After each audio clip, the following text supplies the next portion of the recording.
When I was in high school, I felt a calling from God to become a pastor. This is one of my favorite passages. He that believes in him is not judged.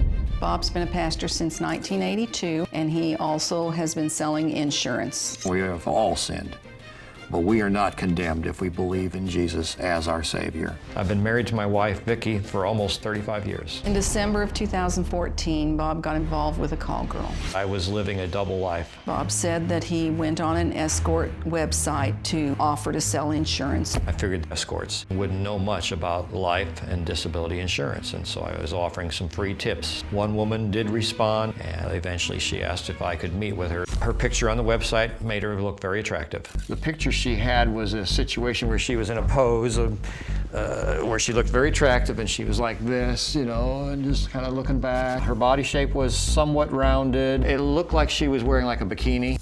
We would start talking on the phone late at night, and she was being aroused by what I could say to her. You could call that phone sex or even sexting. I knew there was the risk of STDs, and so I wanted to prevent myself from having any issues with that, and I know that condoms can fail. So the only thing that really happened between us physically was I would kiss her, and then one time I just rubbed her back. Everything seemed normal in our marriage, but when I heard about Bob and this call girl, I filed for divorce.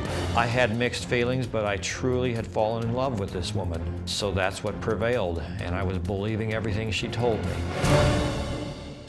When I met this woman, she immediately made me aware of some financial difficulties she was having. I would send her money 3 times during a week. These were receipts of MoneyGrams I would send her. Here's one for $600, $1,150, $2,100 amount. One time I even sent her $4,000. I ended up incurring $20,000 of credit card debt. I even rented a car to help her out, and she ended up abandoning it totaled. Now the rental company says I owe them $15,000.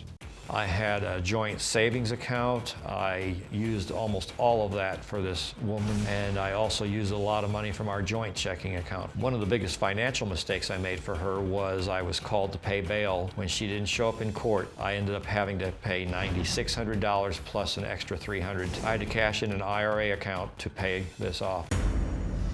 I truly fell for her, got lost in the emotions, lost track of how much I was lending her. In the end, I paid out more than $70,000 for this woman, plus I'm still liable for the car damage. I acted foolishly because I was being a good Samaritan, but I also had lust in my heart.